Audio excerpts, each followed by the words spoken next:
It's been nearly 2 years since the April 27th tornado tore through Alabama, destroying everything in its path. But help continues to pour into devastated areas like Tuscaloosa County. WVUA's Jennifer Edwards joins us now live with more. Jennifer. That's right, Lynn and Phillip. A group of college students from George Washington University in D.C. are using their spring break as a time to give back to others. It's called an alternative spring break.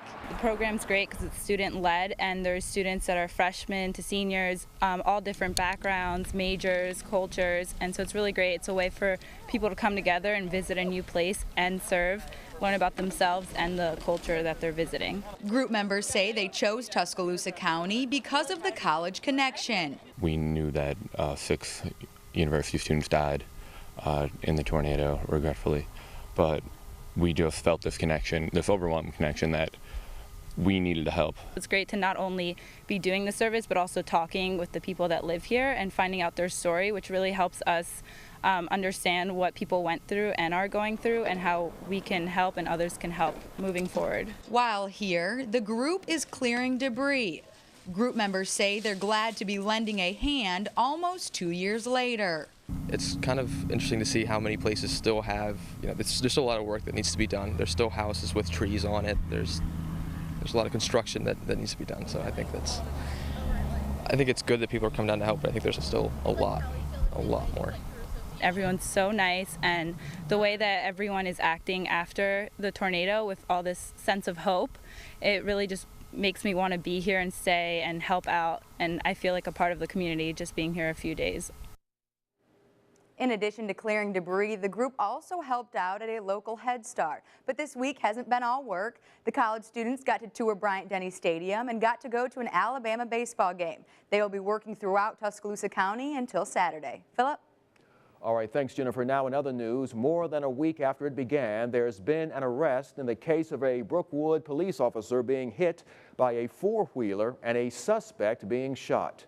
The Tuscaloosa Metro Homicide Unit tells us that Austin Shields is charged with attempted murder. Shields turned himself in this morning at the Tuscaloosa County Jail after he was treated and released at DCH for gunshot wounds. Authorities say that Shields was shot after he allegedly ran over a Brookwood police officer with a four-wheeler.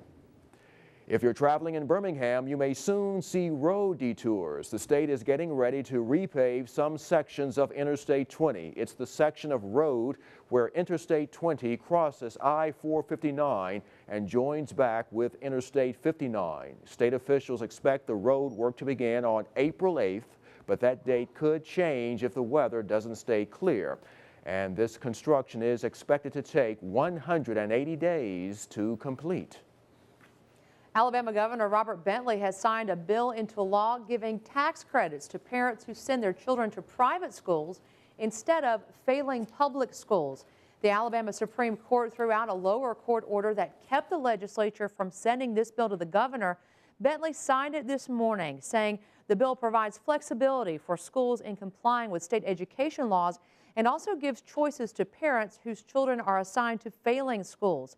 Bentley says the goal of the bill is to improve failing schools, not to support private schools.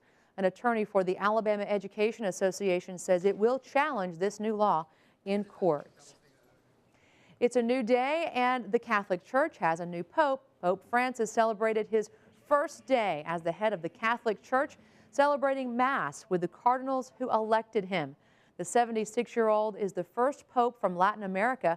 Pope Francis is living up to his reputation as a humble man. He did not sit on the traditional throne to accept oaths of allegiance, and he refused to ride in a private car. Instead, he chose to ride the bus with the cardinals who elected him.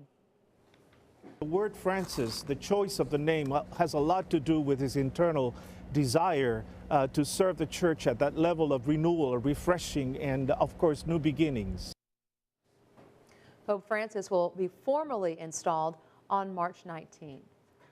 The folks over at Stillman College have a lot to celebrate. Today, the college dedicated the Birthright Alumni Hall.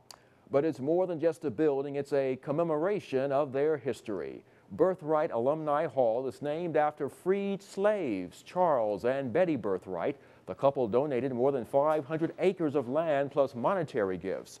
The money eventually went toward the construction of the original building back in 1951. Stillman College President Dr. Ernest McNeely says it's important to remember the people who came before you. Obviously, what we achieve at the end of the day depends on our commitment, our hard work. But we would be remiss not to recognize people who at some point early on gave us the opportunity to do what we're doing. And certainly the birthrights are an example of people who cared enough to give. And the building is about 90% complete.